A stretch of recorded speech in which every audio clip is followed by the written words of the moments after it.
main impact for employees really has been about mental health.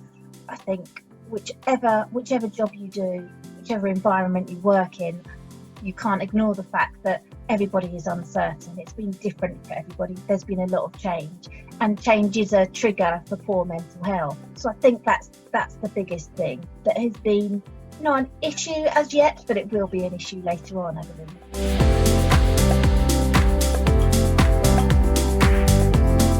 There are other organisations that take it seriously and put things in place for employees, so wellbeing programmes, and they'll train mental health first aiders or mental health champions. But I think those organisations are the few. I don't think that's true for the majority of organisations. So many business owners just don't see it as their responsibility, and others I don't think see the benefit of looking after their employees. They don't see that it's a long-term benefit to their organisation. They just see it as a cost. If you put this programme in place, how much is it going to cost you? So they can't see that correlation between looking after your employees' mental health well-being and the end result at the end of the year.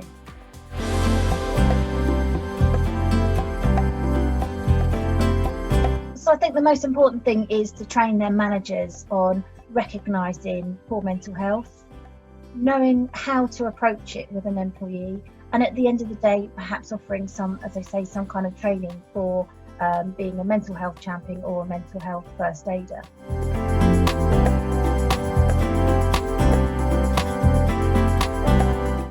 So employees want to know their employer is there for them. So communication is really key. So if there's a wellbeing programme in place, it's really important that the organisation communicates that to employees so that they know they're supported and that they know there is somewhere to go. I think employees also want to know that, if they are suffering with some kind of poor mental health, that's going to be taken seriously. They're not going to be fobbed off by a manager or called a lingerer, or they just want to know that the employer takes their mental health seriously and that they're there to support them.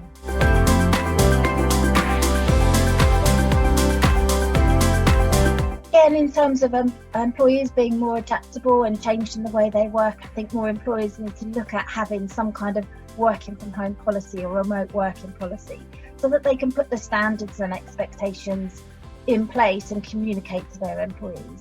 So, you can have, if somebody's using, company equipment, for example, you can actually set that to switch off at a certain time so that they're not working, past 6 o'clock or whatever.